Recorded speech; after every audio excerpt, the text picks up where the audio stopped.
So broadly, there are 6 steps: preliminary inquiry stage, first show cause notice stage, charge sheet stage, appointment of inquiry officer stage or the trial stage, fifth is final show cause notice stage, sixth is punishment and final order stage.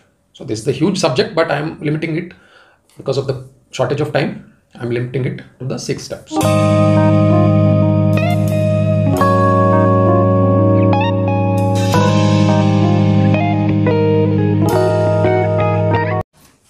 Hi, I'm Prasad.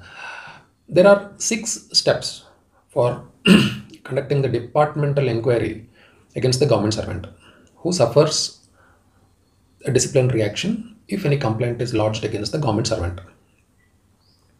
The first step is preliminary inquiry. Whenever the complaint is received to the disciplinary authority conducts a preliminary inquiry. The preliminary inquiry is conducted by the person who is immediate senior to the employee against whom the complaint was given.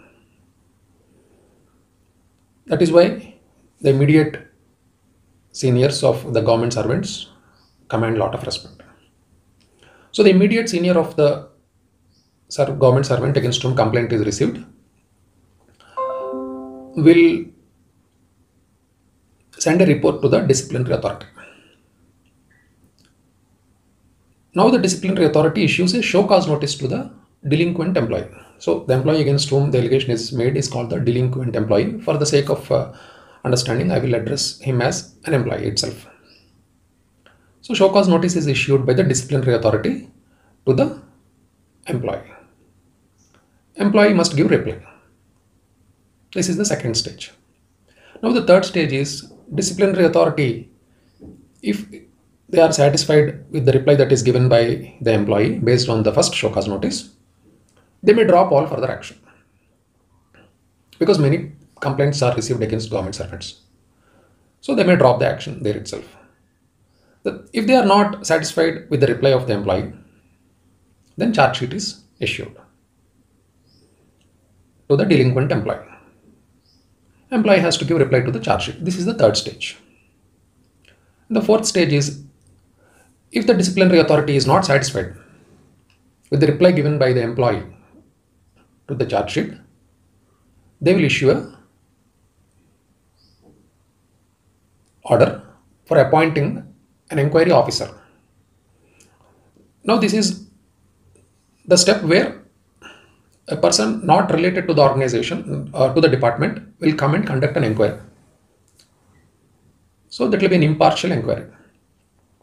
He is also called a presenting officer. So he leads the evidence on behalf of the department. Now, to the evidence that is led by the inquiry officer or the presenting officer, the employee, delinquent employee, puts forward his defense along with his witnesses. Now this is similar to the trial in a civil and a criminal case.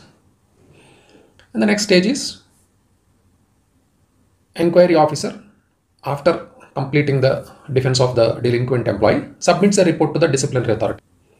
Now also disciplinary authority has the option to drop the action against the delinquent employee. So the prior reply given by the employee was based on the preliminary inquiry report. This is the final inquiry report. Now the fifth step is, again show cause notice is issued to the delinquent employee. This is after trial. Reply is sought, and then the last stage is punishment is proposed, and final order is passed. So the punishments will be of 2 types, minor and major. And after that, appeal. Okay, thank you. Thanks for watching. Bye bye.